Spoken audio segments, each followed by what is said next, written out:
అందరికీ నమస్కారం. మరో ప్రేమ కథ మూడవ భాగానికి స్వాగతం. మొదటి 2 భాగాలు మీరు వినకపోయినట్లయితే ఈ వీడియో కింద డిస్క్రిప్షన్లో నేను లింక్స్ ఇస్తాను, ఒక్కసారి వినండి. వీడియో నచ్చితే లైక్ చేయండి. అలాగే మరిన్ని మంచి కథల కోసం మన ఛానల్ని సబ్స్క్రైబ్ చేసుకోండి. ఇంతకు ముందు భాగంలో శివాని వయసు వేడిని తాళలేక సుందరమూర్తికి తన శరీరాన్ని అప్పగించేసిందని చెప్పుకున్నాం కదా. అదే భాగంలో షావుకారు దగ్గర అప్పు తీసుకున్నాడని కూడా మనం తెలుసుకున్నాం.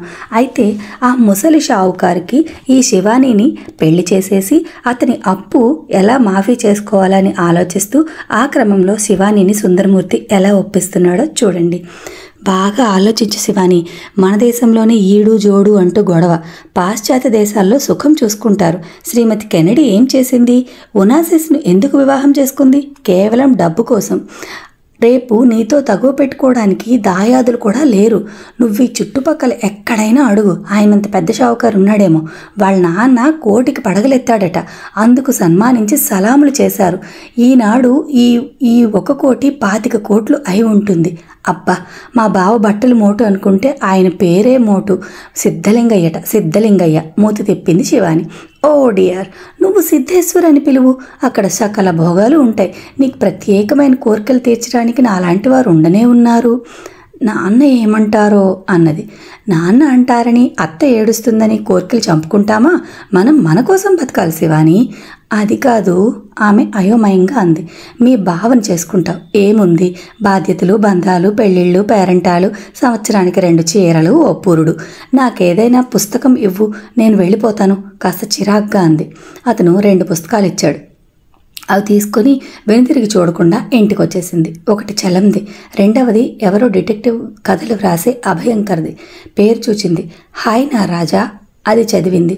చలంది పూర్తిగా చదవలేకపోయింది. పచ్చి శృంగారం, ఒళ్ళు వేడెక్కించే వర్ణనలు. అందులో హీరోయిన్ పెద్ద స్మగ్లర్, ధనవంతురాలు. తన చేతి కింద పనిచేసే వారిలో అందమైన మగవారిని పిలిపించుకుంటుంది. అందరూ ఆమెను దేవతలా చూస్తారు. ఎందుకు? డబ్బుందనా? అవును, అంతే. శివాని బుర్రకు సుందరమూర్తి వేదాంతం బాగా వంటపట్టింది. వివాహ వ్యవస్థే హంబక్ అనే నిర్ణయానికి వచ్చింది. అవును, నాకు తృప్తి కావాలి. భయం ఎందుకు? ఎవరిని మోసగించడం లేదు. తన తృప్తి కోసం తను బతకాలి. శివాని, మంచినీళ్ళు తెద్దాం, వస్తావా? సుశీల వచ్చింది. ఆమె ఏకాగ్రత చెడిపోయింది. ఏం తల్లి, మీ అమ్మ తీసుకురాలేదా? అమ్మకు తలనొప్పట, పడుకుంది. వస్తావా రావా? ఎప్పుడైనా తెచ్చేదే, పద. తన చేతిలోని పుస్తకాలు దిండు కింద దాచేసింది శివాని. బిందె తీసుకొని సుశీల వెంట బయలుదేరింది. వచ్చే ఆదివారమే జగతి పెళ్ళట, తెలుసా? అన్నది పరధ్యానంగా. నువ్వు బొత్తిగా అటు రావడం మానేసావే. ఊరికే అన్నది స్వేచ్ఛగా ఎగిరే పక్షుల వంక చూస్తూ. అబ్బా, ప్రకృతిలో అందరికీ స్వేచ్ఛ ఉంది, ఒక్క మనుషులకు తప్ప అనుకుంది శివాని. మీ బావ ఇల్లు బాగు చేయిస్తున్నాడే అన్నది. సుందరమూర్తితో హద్దు మీరాక శివాని హృదయంలో చిన్న భయం పొర బయలుదేరింది. అతన్ని చూడాలంటే జంకుగా ఉంది. ఎందుకంటే బావతనని ప్రేమించాడుగా. పని చేయించడం కాదే, చేయడంలో కూడా గొప్పే. పని చేయడం ఘనకార్యమా? కూలికి డబ్బులు పారేస్తే చేస్తారు అన్నది నిరసనగా. శివాని ఊహలు ఏరు దాటి అవతలి ఊరి షావుకారి ఇంటి వైపుకు మళ్ళాయి. పెద్ద బంగళా, కారు, నౌకర్లు, చాకర్లు, పట్టుచీరలు, 7 వారాల నగరు. అక్కడ స్వేచ్ఛా జీవితం. అచ్చం ఇందాక తన పుస్తకంలో చదివిన కథానాయికలా ఉంటుంది. సుశీల చిత్రంగా చూసింది నేస్తమ్మంక. అదిగో మీ బావ వస్తున్నాడు. ఉలిక్కిపడి చూసింది. సుశీల కిలికిలా నవ్వింది. ఏడి, ఎక్కడా? నీ హృదయంలో. నా హృదయం సంగతి దేవుడరు గాని నీ హృదయంలో ఉన్నట్టున్నాడు అన్నది శివాని. అందమైన వాడు అందరి హృదయాల్లోనే ఉంటాడు. సుశీల పరిహాసానికన్నా నిజంగానే శ్రీకృష్ణ ఎవరితో మాట్లాడుతూ ఇటువైపు వస్తున్నాడు. శివాని వాళ్ళ దగ్గరకు వచ్చాక అతనితో వచ్చిన వారు చీలిపోయారు. శివాని కొంటెగా నవ్వింది. ఏమిటి కథ? కథ కాదు బావా, సుశీల హృదయంలో ఉన్న నువ్వు ఇక్కడికెలా వచ్చావని ఆశ్చర్యపోతున్నాను. నేనా? సుశీల హృదయంలోనా? ఆశ్చర్యంగా చూశాడు. అందమైన వారిని హృదయంలో పెట్టుకోవాలట. నవ్వుతూ అంటే శివాని భుజం మీద చర్చి సుశీల పరిగెత్తుకుంటూ పోయింది. శివాని విరగబడి నవ్వింది. కృష్ణ ఇబ్బందిగా చూశాడు. అందమైన రూపానికి సరిపడా గొంతు పెట్టకూడదు ఆ భగవంతుడు. గొంతులో కంచుగంట ఉన్నట్టు గణగణమంది. వెళ్ళు వెళ్ళు అన్నాడు ముందుకు సాగుతూ. ఛా, ఏం బావా, ఒట్టి బండ, చలనం లేని రాతి బండ అనుకుంది. ఏకాంతం కల్పించిందే సుశీల, ఒక ముద్దైనా పెట్టకూడదు అనుకుంది మరోసారి. మంచినీళ్లు తీసుకుని వస్తూ శ్రీకృష్ణ ఇంటి మీదుగా వెళ్లారు. వాకిట్లో ఉన్న పార్వతమ్మ మేనకోడల్ని చూసింది. ఏమే నల్లపూసవైపోయావు, వేణును పంపుదామనుకుంటున్నాను అన్నది. ఓహో, కాబోయే కోడలు ఇప్పటి నుండి పనిచేస్తే గాని తృప్తి ఉండదు కాబోలు. ఏ ఒట్టంటే ఆ ఒట్టమ్మ, ఈ పిల్లకునంత పొగరు ఎవరికూ లేదు అన్నది. ఏమిటమ్మా చిన్నపిల్ల, తనకేం తెలుసు, ఏ పని మిగిలిపోయిందో చెప్పు. శ్రీకృష్ణ వచ్చాడు. విననట్టే ఇంటికి వచ్చింది శివాని. జగదాంబ కోసమైనా వెళ్ళక తప్పలేదు. జగదాంబ వివాహం ఉపాధ్యాయుడిగా పనిచేస్తున్న శంకర్తో వైభవంగా జరిగింది. వివాహ సందర్భంలో శ్రీకృష్ణ వరుసకు బాబాయ్ అయ్యే అతడిని వెతికి పట్టుకొని కన్యాదానం చేయించారు. అప్పుడు అందరూ అడిగారు శ్రీకృష్ణ వివాహం గురించి. ఎదిగిన కోడలుండనే ఉంది, కొడుకు వివాహం చేస్తే హాయిగా వాళ్లే కన్యాదానం చేస్తారుగా అన్నారు. ఒట్టు, నాకు తోచనే లేదు, త్రిపుర వివాహం వాళ్లే చేస్తారు అన్నది నిశ్చింతగా శ్రీకృష్ణ వాళ్ళ అమ్మ. చిన్నవాడైనా శ్రీకృష్ణ సమర్థతకు అందరూ ఆశ్చర్యపోయారు. అతను అందరితో పాటు శివానికి కూడా చీర కొనుక్కు-వచ్చాడు. బొట్టు పెట్టి పార్వతమ్మ చీర చేతిలో పెడితే ముఖం తిప్పుకుంది. ఈ చీర ఎవరికైనా పెట్టుకో అత్తయ్య, ఇంత మందపాటి చీర నేను మొయ్యలేను. దెబ్బతిన్నట్టు చూసింది పార్వతమ్మ. కొడుకు ఆరాధన తనకు తెలియనిది కాదు. నెమలికంఠం రంగుకు చీర పువ్వు రంగు బోర్డర్తో తీర్చిదిద్దినట్టు పోచంపల్లి మెర్సిడైజ్డ్ చీర. అమ్మలక్కలంతా మాకొకటి తెప్పించి పెట్టు వదినా అన్నారు. అన్నయ్య పెళ్లి కాకముందే ఎంత పక్షపాతమో చూడు, ఆ రంగు చాలా బాగుంది, నాకు కావాలి. త్రిపుర గుణుపు మొదలుపెట్టింది. అలాంటిదే ఇంకొకటి తెచ్చిపెట్టమని అన్నయ్యను అడిగిదాం. అది ఏరి కోరి వాడు తెచ్చుకున్నాడు, అలా అనకూడదు అని పార్వతమ్మ మందలించింది. అలాంటి చీరను ఎంతలా తీసి పారేసింది ఈ పిల్ల. శ్రీకృష్ణ అభీష్టాన్ని కాదనలేదు, కానీ కొన్నిసార్లు శివాని పద్ధతి చూస్తే పార్వతమ్మకు వెర్రెత్తినట్టుంటుంది. అందుకే ఆమెను కొరకొరా చూసింది. ఇదిగో కాముడు, కట్టుకుంటే కట్టుకో, లేకపోతే పెట్టెలో పడవేసుకో, వద్దంటే మాత్రం నేను ఊరుకోను. ఏ ఒట్టంటే ఆ ఒట్టు. శివాని చీర తీసుకొని వెళ్ళిపోయింది. తను త్వరగా తేల్చుకోవాలి. శ్రీకృష్ణ ఎవరు తన కోరికలు కాదనడానికి? తండ్రితో సుందరమూర్తి వివాహ ప్రసక్తి తీసుకువస్తే ఆయన పూర్తిగా విననైనా వినలేదు. ఎంత లక్షాధికారులైనా ఉన్నవాళ్లైనా మాకొద్దండి, మా అల్లుడికి ఖాయమైంది నా కూతురు, ఓం శివ ఓం శివ అంటూ మళ్ళీ కళ్ళు మూసుకున్నాడు. తనకు తల్లి లేకపోవడం ఎంత దురదృష్టం. సహజంగా ఆడపడుచుంటే ఈర్ష్యతో తన వివాహానికి అడ్డుపడేదేమో. తను ఎన్నో సినిమాల్లో చూసింది, కథల్లో చదివింది. ఇప్పుడెలా? శివాని మనసు ద్వైతీభావంతో సతమతమవుతోంది. ఓ వంక శ్రీకృష్ణ ప్రేమారాధన, మరో వంక బంగారు బాటలతో తనను ఆహ్వానిస్తున్న భవిష్యత్తు. అన్యమస్తకంగా చీర తెచ్చి పెట్టెలో పడేసింది. డెబోనీర్ అనే పత్రిక తీసి అందులోని అందాల నగ్నసుందరిని తనతో పోల్చుకుంది. ఆలయ ప్రాంగణంలో కూర్చుని గంటలు గడుపుతోంది. ఏం చేయాలి, ఏది దారి? వారం రోజులు గడిచాయి. శివాని, ఓ రోజు శ్రీకృష్ణ వచ్చాడు అన్నది అతడిని తేరిపార చూస్తూ. నాకు పుణ్యక్షేత్రాలంటే ప్రత్యేకమైన అభిమానం లేదనుకో. అమ్మ ఒకటే గొడవ చేస్తోంది తిరుపతి వెళ్ళాలని. వెళ్ళిరండి, అంత ఆలోచన దేనికి? ఒట్టి ముద్దుగా తలపై ఒకటి మొట్టాడు. నువ్వు రా, సరదాగా ఉంటుంది. నాకు ఇష్టం లేదు అన్నది తలాడిస్తూ. తిరుపతి అంటే ఇష్టం లేదా, నాతో రావడం ఇష్టం లేదా? దెబ్బతిన్నట్టుగా చూశాడు. రెండూను అనబోయి మాట మింగేసింది. రోజు ఆలయంలో ఉండడమే, ఆలయాలు అర్చనలు అంటే మొహం మొత్తింది. నాతో రావడం ఇష్టం లేదేమో అనుకున్నాను. పో బావా, నువ్వే ఇష్టం లేదంటే. అతను పక్కున నవ్వాడు. నీ ఇష్టం ఎవడికి కావాలి? నీపై నాకు సర్వ హక్కులు ఉన్నాయి, ఎత్తుకుపోయి పెళ్లి చేసుకుంటాను అన్నాడు. నేను ఇష్టపడలేదనుకో. ఆ మాట అటు తిరిగింది. తన ముఖంలో రంగులు చూపించలేకపోయింది. పోవోయ్, నువ్వు ఇష్టం లేదంటే ఊరుకునేదెవరట? అయినా నా ఎదురుగా నిన్ను వివాహం చేసుకోవడానికి ఆ వెధవకి ఎన్ని గుండెలుండాలి అన్నాడు తమాషాగా. నాకు ఇష్టం లేదని చెప్పానుగా. ఏది ఇటు చూసి ఆ మాటను? నీకేం కావాలో నీకు తెలియదు శివాని. నువ్వు ఇంకొకరి దగ్గర ఉంటావని నేను అనుకోవడం లేదు. నన్ను ఇష్టపడకపోయినా ఎందుకు ఇష్టపడలేదన్నది నాకు తెలుసు. ఏం తెలిసే? తెలగపిండి కాదు, నీ గుండె. ఆమె తలపై మొట్టాడు. నీకు నా దగ్గర డబ్బులు లేదని, నేను పల్లెటూరు వాడినని నిరసనగా ఉండొచ్చు శివాని. డబ్బు సంపాదించగలం, పోగొట్టుకోగలం. అర్థం చేసుకొని ఆదుకునే అమృత హృదయం కావాలి. నీది అమృత హృదయం అంటావు అన్నది. వాగుడు ఎక్కువైంది. అతను నవ్వాడు. ఆ మాత్రం ఒక్క క్షణం గుండె లోతుల్ని తాకి వస్తుంది. ఒక్కసారి నా సహచర్యంలో ఉన్నావంటే ఆ స్వర్గం నుండి విమానం వచ్చినా వెళ్ళవు చూడు అన్నది ఏటో చూస్తూ. తిరుపతి వెళ్దాం పదా, ఇప్పుడు నాకు స్వర్గం చూపిస్తానన్నావు, మళ్ళీ మీ అమ్మలా అందరిలో కలిపి యాత్ర అయిందనిపిస్తావా? నిజంగా తెలివి ఎక్కువైంది. నవ్వి ఆమెను చటుక్కును దగ్గరకు లాక్కొని కొత్తగా తమకంగా చూచి నుదురు మీద చుంబించి వదిలాడు. మనిద్దరం వెళ్ళాలి, అవును, అన్ని సమస్యలు ఇక్కడే వదిలి మన కోసం వెళ్ళాలి అన్నాడు. స్వప్నానిష్ఠుడిలా ఉన్న అతడిని రెచ్చగొట్టడం భావ్యం కాదనుకుంది. అతను ఉండగా తనకు మరొకరితో వివాహం జరగడం అసంభవమేనని తేలిపోయింది. ఆమె కింద పదవి పంటి కింద నొక్కి పెట్టి నించుంది. అతను ఆమె భుజం తట్టి వెళ్ళిపోయాడు. శివాని సిద్ధలింగయ్య చేయి పట్టుకొని కొంపల్లిలో ఉన్న శివాలయం నుండి బయటకు వచ్చింది. జీపు పక్కన నిలబడి ఉన్న వ్యక్తిని చూసి ఉలిక్కిపడింది. అదే వర్చస్సు, అదే కండలు తిరిగిన శరీరం, అదే గిరిజాల జుట్టు. తనలాంటి వారి స్త్రీత్వం రెచ్చగొట్టే వ్యక్తి అతను. అప్పుడు గుర్తుకు వచ్చింది అతను సిద్ధలింగయ్య జమాను వడ్డీల వసూళ్లకు తిరుగుతుంటాడని. ఇలా రండి, ఇలా సుందరమూర్తి దారి చూపాడు. మొదట సిద్ధలింగయ్య ఎక్కి ఆమెకు చెయ్యి అందించలేదు. ఆమె ఎక్కాక అతను ఎక్కాడు. పోనీవోయ్, యజమాని ఆజ్ఞ వింటూనే ప్రాణం వచ్చినట్లు కదిలిందా జీపు. శివానికి తన నిర్ణయం పట్ల ద్వైతీభావాలుండేవి ఆ క్షణం వరకు. కానీ సిద్ధలింగయ్య మేడ చూచి క్షణం కళ్ళు తిప్పుకోలేనట్టు నిలబడిపోయింది. ఆగండి, ఓ నిండు ముత్తైదువు హారతి తీసుకుని ఎదురు వచ్చింది. ఆమె హారతి ఇచ్చి ఎర్రనీళ్లు పోసింది. కుడికాలు పెట్టు అన్నది. శివాని ఆ మేడలో అడుగుపెట్టి ఆనందంతో ఉప్పొంగిపోయింది. అతడిని అనుసరించి వచ్చిన వారంతా బయటే ఆగిపోయారు. ఒక్క పహల్వాన్ ఉన్న అతని జవాను మాత్రం భార్యాభర్తల వెంట మేడ ఎక్కాడు. ఆయన వెళ్ళి అక్కడ ఖరీదైన కుర్చీలో, పడక కుర్చీలో కూర్చున్నాడు. శివానికి ఏం తోచలేదు. నేలచూపులు చూస్తూ కూర్చుంది. కూర్చో, అతను పక్కనున్న కుర్చీ చూపించాడు. శివాని కూర్చుంది. అబు, వెళ్ళి కాఫీ పంపించు. ఆ పహిల్వాన్ వెళ్ళిపోయాడు. ఆ పహిల్వాన్ పేరు అబు అన్నమాట. వెళుతున్న అతడిని శివాని కన్నార్పకుండా చూచింది. సిద్ధలింగయ్య పైపు వెలిగించుకొని గుప్పు గుప్పుమంటూ పొగ వదులుతున్నాడు. గదిలో అందమైన పందిరి మంచం, ఒకవైపు సోఫా వేసి ఉంది. ఆ సోఫా ఎదురుగా సిద్ధలింగయ్య కూర్చునే మెత్తని ఖరీదైన సోఫా ఉంది. అది ప్రత్యేకంగా తయారు చేయించింది. నీలిరంగు ముఖముల గుడ్డతో కుట్టిన కవరు అందంగా ఉంది. యజమానుల అంతస్తును తెలుపుతోంది.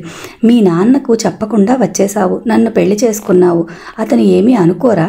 ఆయన పైపు చేతిలో పట్టుకొని అడిగాడు. ఎందుకు అనుకోడు? అనుకుంటాడు. నాకు మా భావం చేసుకోవడం ఇష్టం లేదు. అవును, మీ అన్నయ్య చెప్పాడు, రాక్షసుడిలా ఉంటాడట కదా. ఆయన చిన్నగా నవ్వుతూ అడిగాడు. అన్నయ్య ఆశ్చర్యంగా చూసింది. అదే మీ సుందరన్నయ్య. నా విషయం కూడా చెప్తున్నాను. ఇంత వయసులో పెళ్ళేమిటి అనుకోవచ్చు నువ్వు. నాకు కావలసినంత ఆస్తి ఉంది, వారసుడు లేడు. నీ కడుపున ఒక కాయ కాస్తే. అతను మళ్ళీ పైపు పీల్చాడు. ఆమె పమిట మెలిపెడుతూ అతని వంక చూసింది. వయసు ఎక్కువే, అయినా తిండి సుఖం ఉండడం మూలాన తక్కువ వయసు కనిపిస్తుంది. చెంపల దగ్గర నెరిసిన జుట్టు, భారీ విగ్రహం. చూడ్డానికి బాగానే ఉన్నాడు. తెల్లని పంచకట్టి పట్టులాల్చి వేసుకున్నాడు. ఓ నడి వయసు స్త్రీ టీ తీసుకువచ్చింది. చూడు వరదమ్మ, కింద అమ్మగారి అన్నయ్య ఉన్నాడు, పిలువు అన్నాడు. ఆయన పనావిడ వెళ్ళి సుందరమూర్తిని తీసుకువచ్చింది. అతను కూర్చోగానే ముగ్గురికి టీ ఇచ్చింది. సాయంత్రం విందుకు ఒక 500 మంది వస్తారా? మనవాళ్లే 100 మంది కంటే ఎక్కువ ఉండరు అన్నాడు ఆయన. వరదమ్మ వెళ్ళిపోయింది. ఏమో ఈ సుందరమూర్తి, ఎలా ఉంది బడి? పల్లెటూరులో బడి పెట్టడం అంత బుద్ధి తక్కువ మరొకటి లేదండి. మీలాంటి వారి దగ్గర అప్పులు చేసి పోషిస్తున్నాను అన్నాడు జాలిగా. వారిద్దరూ ఏవో లావాదేవీలు మాట్లాడుకుంటున్నారు. శివాని మనసు తండ్రి మీదకు వెళ్ళింది. ఆ రోజు తనకు బాగా గుర్తుంది. జీవితంలో తన జీవితం ముఖ్యమైన మలుపు తిరిగిన రోజు, మర్చిపోలేని రోజు. సుందరమూర్తి వచ్చి తండ్రితో సిద్ధలింగయ్య ఆయన ఆస్తిపాస్తుల గురించి తన వివాహం చేసుకుంటాడని చెప్పాడు. ఏమయ్యా పంతులు, నీకు తల తిరుగుతోందా ఏం? మా శివాని పుట్టగానే శ్రీకృష్ణకు పేరు పెట్టుకున్నాం. అది కాదండి, శివానికి శ్రీకృష్ణ అంటే ఇష్టం లేదు. అతను పెద్దగా నవ్వాడు. కావాలంటే అడగండి సుందరమూర్తి అన్నాడు.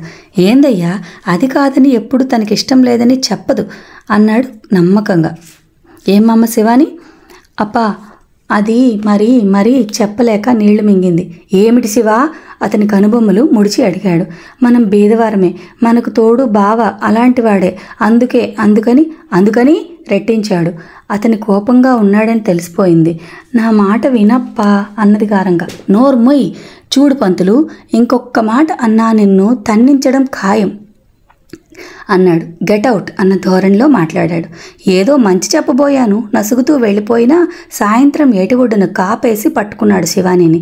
ఏం నిర్ణయించుకున్నావు శివాని? నువ్వే చెప్పు అంది తండ్రిపై కోపం తెచ్చుకుంటూ. నీకు మొన్ననే 18 వెళ్ళిపోయిందన్నావు. హాయిగా నీ ఇష్ట ప్రకారం పెళ్లి చేసుకోవచ్చు. మా నాన్న ఇష్టపడడం లేదంటే ఆయన ఇష్టపడడం లేదని చెప్తుంటే నీకు వినిపించడం లేదా? నీ ఇష్టం చెప్పు. అతడు అరగంట మరొకసారి షావుకారి ఐశ్వర్యం వర్ణించాడు. చివరకు శుక్రవారం నాడు ఏటికి వెళ్ళినట్టు వెళ్ళి ఏరు దాటి కొంపల్లిగూడలో వివాహం చేసుకోవాలని నిర్ణయించుకున్నారు. సిద్ధలింగయ్య గారికి అన్నీ నేను అర్థం చేస్తాను అని హామీ ఇచ్చాడు. అతని మాట నిలుపుకున్నాడు. ఏరు దాటేసరికి జీపు సిద్ధంగా ఉంది, వచ్చేసింది. తండ్రి సాయంత్రం వరకు ఎదురుచూడడు, తర్వాత వెతుకుతాడు. శివాని సుందరమూర్తి పిలుపుకు ఉలిక్కిపడి ఇటు తిరిగింది. అక్కడ భర్త లేడు. ఆయన ఏరి? ఆశ్రిత జనం ఎవరో వచ్చారు, అందుకే మనకి ఏకాంతం కల్పించి ఆయన అలా వెళ్ళారు వంకరగా నవ్వుతూ చెప్పాడు. అదేం అట్లా చెప్పావు? అన్నా చెల్లెళ్ల వరుస పాడు చేశావు. మై గుడ్నెస్, వావి వరుసలు సరిగ్గా ఉంటేనే అనుమానం రాదు. ఏమో, నాకు అబద్ధాలంటే భయం. నిజం నిర్భయంగా చెప్పు. మీ ఆయన ఏమేం చేశాడు? అంటే అదే కిస్సింగ్, ప్రెస్సింగ్. నా ఈల వేసి రాగం తీశాడు. సిగ్గులేదు. ఆ మొహం కందిపోయింది. నీ ముందే సిగ్గు విడిచేశాను. ఆమెను దగ్గరకు తీసుకుపోయాడు. ఏమిటిది? ఆయన వస్తే ఇప్పుడప్పుడే రారు, నాకు ఆ సంగతి తెలుసు అన్నాడు ఆమెను నలిపేస్తూ. శివాని కూడా అతని ఆకర్షణకు లొంగిపోయింది. మెట్ల దగ్గర శబ్దం వినిపించగానే ఇద్దరూ విడవడిపోయారు. అతనేదో పత్రిక పట్టుకొని కూర్చున్నాడు. ఆమె కిటికీ దగ్గరకు వెళ్ళి నించుంది. అమ్మగారు, అయ్యగారు హైదరాబాద్ వెళ్ళిపోయారు. మిమ్మల్ని భోజనం చేసి విశ్రాంతి తీసుకోమన్నారు. పదండమ్మా అంటూ వరదమ్మ వచ్చింది. మంచిది అన్నది. వరదమ్మ తీక్షణంగా సుందరమూర్తిని చూసింది. శివాని కలవరపడిపోయింది. నేను స్నానం చేయాలి అన్నది మాట మారుస్తూ. ఇదిగో ఇక్కడే బాత్రూమ్. ఆమె వచ్చి చూపించింది. జీపులో నా హ్యాండ్ బ్యాగ్ ఉంది, పట్రా అన్నది దర్పంగా. మంచిది. వరదమ్మ వెళ్ళిపోయింది. శివాని, నువ్వు మొదట చేయవలసిన పనేంటో తెలుసా? ఏమిటి? ఏదైనా నేరం మోపి ఈ వరదమ్మను వరదలో కలిపే. అతని మాట పూర్తి కాకుండానే మరో పనికుర్రాడు వచ్చి సుందరమూర్తికి గది ఏర్పాటైందని చెప్పాడు. అతను చేసేది లేక వెళ్ళిపోయాడు. వరదమ్మ చిన్న హ్యాండ్ బ్యాగ్ తెచ్చింది. అందులో జాకెట్లే ఉన్నాయి. ఈ బీరువా చనిపోయిన దేవకమ్మ గారిది. చీరలున్నాయి, మీకు ఇష్టం వచ్చినవి కట్టుకోండి. తాళం చెవులు ఇక్కడ దిండు కింద ఉంటాయి. ఆమె అన్నీ చూపించింది. శివాని మైమర్చిపోయినట్లు నించుండిపోయింది. మరో జన్మ ఎత్తినా శ్రీకృష్ణ ఈ స్థితికి చేరుకుంటాడా? అతని ఇంట్లో కప్పులేని స్నానాల గది గుర్తుకు వచ్చింది. ఒసై కాముడు, సున్నిపిండి పట్టరావే అనే అత్తయ్య అరుపులు గుర్తు వచ్చాయి. అమ్మగారు గట్టిగా వరదమ్మ పిలిస్తే ఈ లోకంలోకి వచ్చింది శివాని. ఈ సుందరయ్య మీకు బంధువా? అవును. కాదు, వరుసకు అన్నయ్య అవుతాడు. అతని గురించి ఈ ఊళ్ళో ఏమంత మంచిగా చెప్పుకోరమ్మా, జాగ్రత్త అని వెళ్ళిపోయింది. వరదమ్మను దారి పట్టించమని ఎందుకు చెప్పాడో అర్థమైంది శివానికి. ఆమె స్నానం చేసి బీరువా తాళం తీసింది. అన్ని జరీ చీరలే, నైలెక్స్లు జార్జెట్లు లేవు. ఆ పై అరలో చాందినీ ప్రింటెడ్ చీర తీసుకొని కట్టుకుంది. డ్రెస్సింగ్ టేబుల్ పైన ఉన్న అలంకార వస్తువులను చూసి ఆశ్చర్యపోయింది. మెల్లగా కూర్చొని అలంకరించుకుంది. భోజనం చేసి నిద్రపోయింది. 3 గంటలకు అలికిడి అయ్యి లేచింది. భర్త వచ్చి మంచానికి అవతల చివర నడుము వాల్చాడు. చటుక్కున లేవబోయింది. పర్వాలేదు, పడుకో అన్నాడు. అన్న విననట్లే లేచింది. ఎలా ఉంది మా ఇల్లు? చాలా బాగుంది అన్నది సంతోషంగా. మీ నాన్నకు చెప్పి రావాలా? ఉత్తరం వ్రాసి సుందరమూర్తికి ఇచ్చాను, అతడు వెళ్ళి ఇస్తాడు అన్నది. అతను కబుర్లు చెబుతూనే నిద్రపోయాడు. ఆమె మెల్లగా పుస్తకాలున్న బీరువా దగ్గరకు వెళ్ళింది. అన్నీ తన అభిరుచికి దూరంగా ఉండే పుస్తకాలే ఉన్నాయి అక్కడ. రామకృష్ణ పరమహంస, వివేకానంద సూక్తులు, చిన్మయానంద ఉపనిషత్తులు లాంటివే ఉన్నాయి. విసుగ్గా బీరువా మూసేసింది. మళ్ళీ టీ వచ్చింది. సిద్ధలింగయ్య ఆమెను పిలిచి తన పక్కన సోఫా చూపాడు.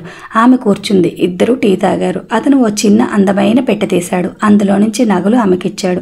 బీరువాలో ఉన్న పట్టు చీరల్లో నీకు ఇష్టమైంది కట్టుకో, నచ్చకపోతే రేపు వెళ్ళి కొనుక్కుందు గాని అన్నాడు. ఆమెకు మతి పోయినట్టయింది. తన జన్మలో అన్ని నగలు ఊహించినైనా ఊహించి ఉండదు. నీకు అవన్నీ పాతవిగా కనిపిస్తే మళ్ళీ మార్చుకో, లేదంటే కొత్తవి చేయించుకుందాం అన్నాడు. ఆమె దానికి తలాడించింది. శివాని, భవానీ నాకు ఇష్టం ఉండవు. నీ పేరు శివకామేశ్వరి కాబట్టి కామేశ్వరి అంటాను, సరేనా అన్నాడు. మీ ఇష్టం అన్నది. కొత్త పేరు కాదుగా, నీ పేరులో సగం. ఏమంటావు? మీ ఇష్టం అన్నానుగా. సాయంత్రం తలదూకుని నగలన్నీ అలంకరించుకుంది. బీరువాల నుండి నీలం రంగు జరీగళ్ల పట్టుచీర తీసి కట్టుకుంది. అద్దంలో తన ప్రతిబింబం ఆశ్చర్యంగా చూసుకుంది. పసుపు తాడును పట్టుకుంది. పట్టుకుంది. ప్రాణం లేకపోయినా నీలో ఎంత శక్తి ఉంది, ₹1 బదులు ఇవ్వడానికి 10 సార్లు ఆలోచించేవాడు పసుపు తాడు ముడివేసి సర్వస్వం అప్పగిస్తారు.